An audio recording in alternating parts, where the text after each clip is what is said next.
afternoon, everyone. Yeah, I know, not the usual intro. That's because my mind has been on, this incident, the shooting that happened in Texas. And so I wanted to start the show off by just taking a moment to acknowledge that and to send prayers and aloha out to those families that have been affected. I know globally, we've been going through a lot these last couple of years.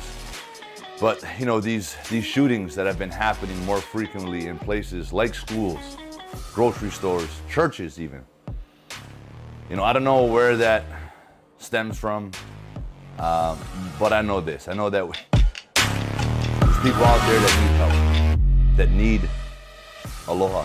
And I just wanted to sort of start off by, sending that aloha out to Texas. I can't even imagine. Right? All of us that have families, that have children, that have a brother, sister, like anyone that has family, because this can happen to anyone, anywhere. It hits home. And so just wanted to send those prayers and aloha out to all of you in Texas. Not just the people affected, but that community, because everyone's devastated by this. So with that, thank you for joining in and tuning in to another episode of the CO2 Rundown. I'm your host, Chad Owens. Let's dive on in to the CO2 Rundown.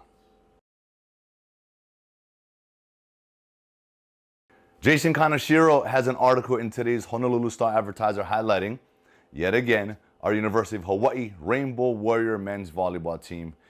It's talking about this season. Obviously, hey, back-to-back national champions. But most were saying that wasn't or shouldn't have been the case, right? This is looked at as a season of rebuilding. We're going to be competitive, but to go back to the national game and win it again, maybe unlikely. Why? Well, we had only 3 starters returning. We lost 4 All-Americans of that 2021 national championship team. And so all those questions, all of those things arose before this season. But hey, like Rainbow Warriors do, we rose to the occasion. And the difference this year, and what Coach Charlie Wade said, is that, hey, last year we had All-American. We had individuals that could carry the team. Whereas this year, we had more adversity. We had guys coming in and out. We came together as a team. They didn't have the top and best individual players. But we got some talent though, right? We have some talent, but at the end of the day, we became the best team. And that speaks volumes to the culture that coach has been brewing, to those guys that left, the leadership, and the way it's supposed to be done. What they left behind for these guys is the difference makers. This is how you create legacy and consistency and back-to-back national championships. And because of the way we did it this year, because of the adversity we overcame, and coming together as a team, being the best team in the end, number one, that's why we got it done. And secondly, I believe this is why next year, not to put any pressure on, but I feel as if we have a legit shot of going for the three-peat, because we will be the best team going into that 2022-2023 season. Let's go, Bows. We staying right here with Jason Kaneshiro and the University of Hawaii Rainbow Warrior men's volleyball team. But on this one, he's talking about our fans. The best volleyball fans in the country. And Coach Charlie Wade said it best. He says, hey, the championship wasn't won only for you. It was won because of you. And he's referring to the fans. And you know what? Like, to go through a season, and I talked about this on the show before, to play seasons in any sport with no fans in the stands during the pandemic, I couldn't even imagine it. Because all throughout my entire sports career, there were fans in the stands. And so for these young men and women who have gone through that, even professionally, right, everywhere, there were no fans. To have gone through that, to have played your whole life with fans, and all of a sudden, you show up and there's no one in the stands. It's like practice. You know, that's tough. It's hard in those moments where you need to dig deep and need the fans' energy to get you over the hump. And that's exactly what Coach Wade said the difference was in those moments, especially here at home. That electric, that energy. He said it's real, and I can attest to that. It is real. Right? When I was back there lining up, you know, I'm talking about here in Hawaii at the Aloha Stadium for a punt, and there's the chanting, there's the crowd, there's the energy. It makes a difference. And so I got to shout out our fans for being the best fans in the country. You guys make a difference. And not just in volleyball, we need to show up for every sporting event there is at the University of Hawaii, at our high schools. We need to be there for our children, for our athletes, to show them the support and to give them that little extra energy when it's the fourth quarter, when it's the final set, when the game's on the line and they got to dig a little deeper to find something. It's because of you. So mahalo to all of you fans out there who show your support day in and day out, regardless of the scores and the records. It is time for the Hawaii Grown Report by Billy Hall, and today, featured athlete is Jacob Hinderleider, a former Iolani Raider, now playing shortstop for the Davidson College Wildcats. I'm just gonna say this, Jacob is balling right now. He's got his team, along with his teammates, obviously, but his play is helping them be on the verge of an NCAA tournament berth. Let me just give you some stats right now for all you baseball people out there who understand this. Jacob is currently batting .335. He's got 14 doubles, 11 home runs, 54 RBIs, and 51 runs scored. That's phenomenal, right? He's at the top of his game right now, and I'm going to tell you why. Jacob, as a freshman, experienced and watched his teammates, seniors, and also his season get cut short because of the pandemic.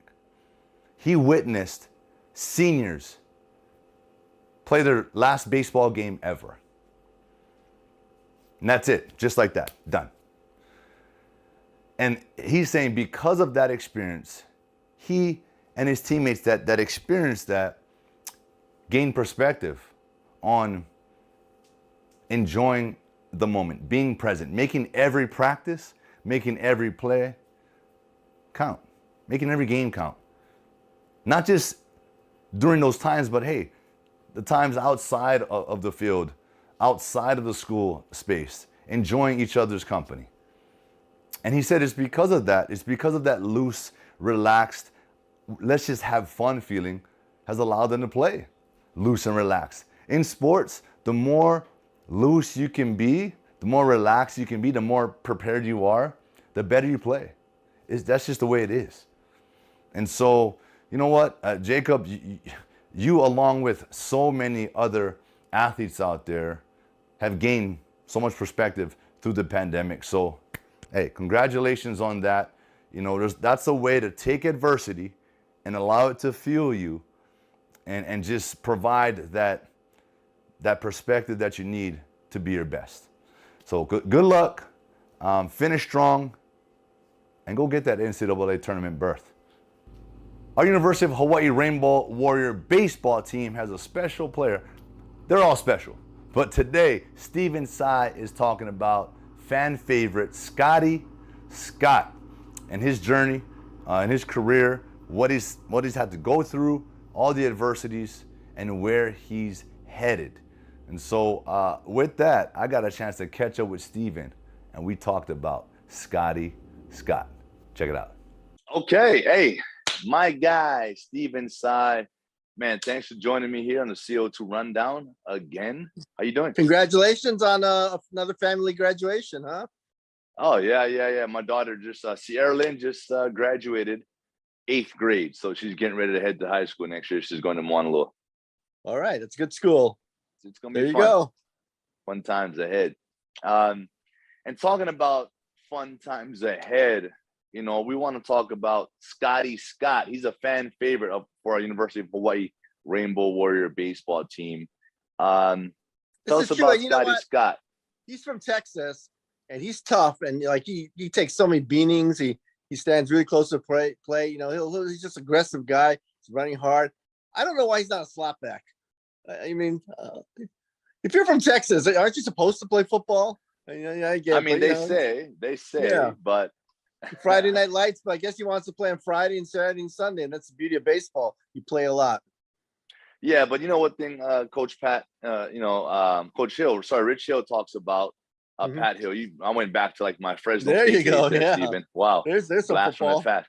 Coach Rich Hill mentioned his character and his leadership and that grit that he brings to the team. I think that sort of helped mold that character of that baseball team. Yeah, it does. And I mean, he was the leadoff guy for a long time, and that's what you want out of your leadoff guy, a tough guy to set the tone and everything like that. And UH lost a lot of guys. They had to play small ball and everything, and that's a different kind of ball. A lot of bunting, a lot of running, and all that. And you got to be aggressive, and you got to fight for things and things like that. And I think it's good to have a fighter who was at the top of the lineup. Now he's all over the place in the lineup, but he's hurt. The guy's playing with basically a ruptured elbow, but on his throwing arm. But he gets out there, he makes catches, makes throws. Yeah, he hurts. No, and he aches, he hurts. You know about aching and hurting, huh? But, hey, that's the life of an athlete. Everyone's going through something. You're gonna play through a little bit of discomfort, and that's just the way it is because you go through so hard during the off season to prepare for the season. Yeah. And hey, injuries happen. It's part of sports. And some injuries, it's like coaches always say, hey, are you hurt or are you injured? What is it? If you're hurting, you probably still playing. If you're injured and it's causing you to be sidelined, that's a different story. But playing hurt, everybody goes through it. Right. And I guess your time is so limited, and especially in college sports, and the opportunities are so few. I mean, you're training all year long. You know how it is for football. You're training all year long for 12 or 13 games, and you miss a game. That's a lot of training that just wasn't utilized. Yeah, and baseball is different too, right? They're playing series every single weekend. Yeah. The 3-game series is 2 days on, 1 day off, maybe, and another game. But it's some days 3 in a row. And it can get taxing on the body, on the elbows, all the throwing, on the back, all the swings, all the cuts they take during practice, even. So it can get a little taxing on the body. But you know what? That's part of sports, Stephen, and that's part of Scotty Scott's story and that resiliency and that overcoming adversity and all the experiences that he's gone through as a player. Is going to help him be a great coach. Talk to us about that. Yeah. So after season, he's finally going to have the surgery, and then he's got a job. He has a chance to come back because the COVID year, they give you 1 more year. He decided, you know what?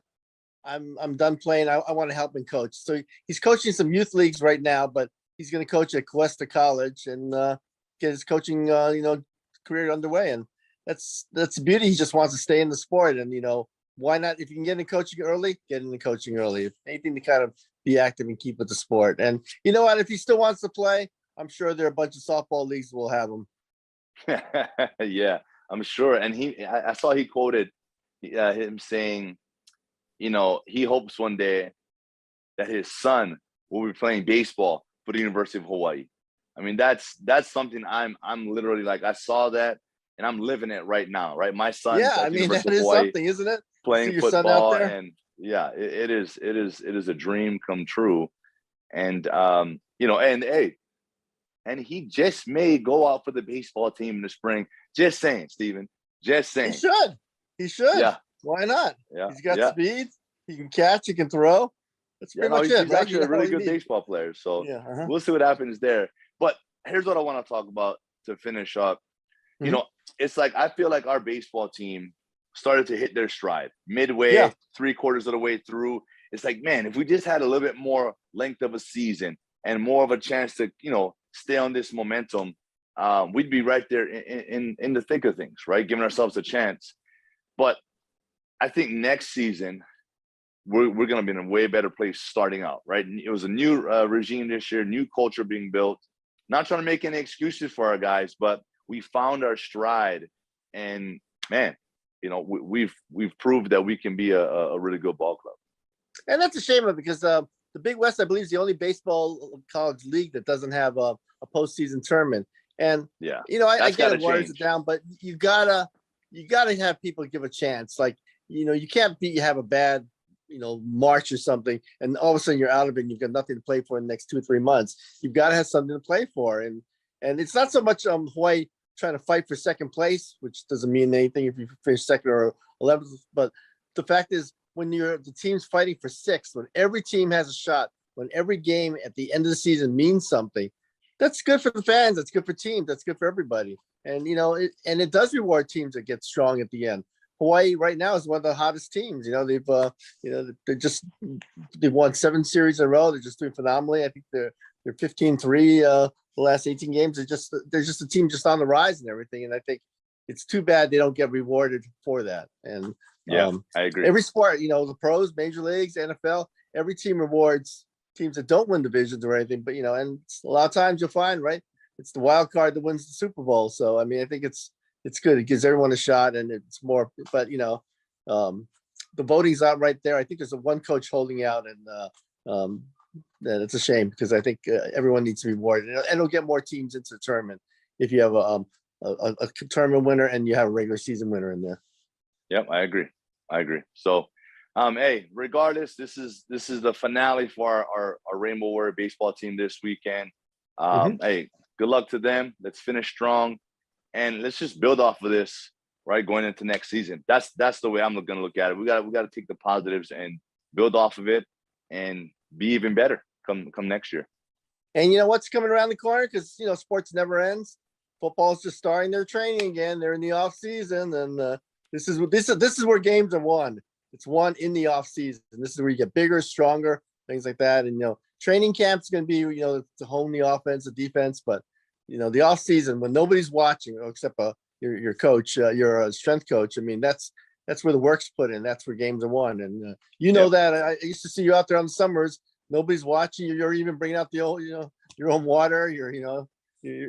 People need taping. You're taping them, and so. It's a good time for team bonding. It's a good time for individual motivation, isn't it? Yeah, and it just shows who is fully bought in. You know what I mean? Who's willing to do it when no one's watching? Who's willing to go out there and take leadership and take ownership and say, hey, guys, this is what we're doing. We're going to be meeting this time every day. And this is what we're doing, and that's what we did. We competed throughout the whole summer in preparation for fall camp. Like that is. The entire year was devoted to that next season, like preparing ourselves as individuals, but also collectively as a group, as a team, as an offense, defense, to be better. And come training camp, we're going to be firing on all cylinders. Like spring ball was just like that. You look forward to spring ball, but I look more forward to the summer because I know we're that much closer to fall camp, that much closer to the season. But that's where I'm going to separate myself from everybody else.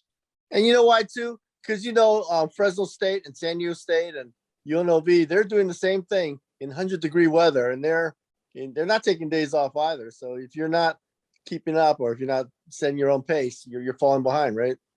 Exactly. So lots to look forward to, Stephen, in the coming months. And right. We're going to be right here on the CO2 Rundown to bring it all to you. All right. Take care. Congratulations again on your family. Appreciate it. Yes. Thanks again so much. We'll talk soon. Bye. Aloha. And that is it for today's show. I want to thank you all so much for tuning in on this beautiful Wednesday afternoon. I want to say mahalo to Long's Drugs for all of your support. Let's continue to make Long's Drugs a part of our day. And once again, I just want to send tons of aloha, and please join me, say some prayers, send your aloha out to these communities and the people affected by this horrific event in Texas. Enjoy the rest of the day, guys, and I'll see you come Aloha Friday.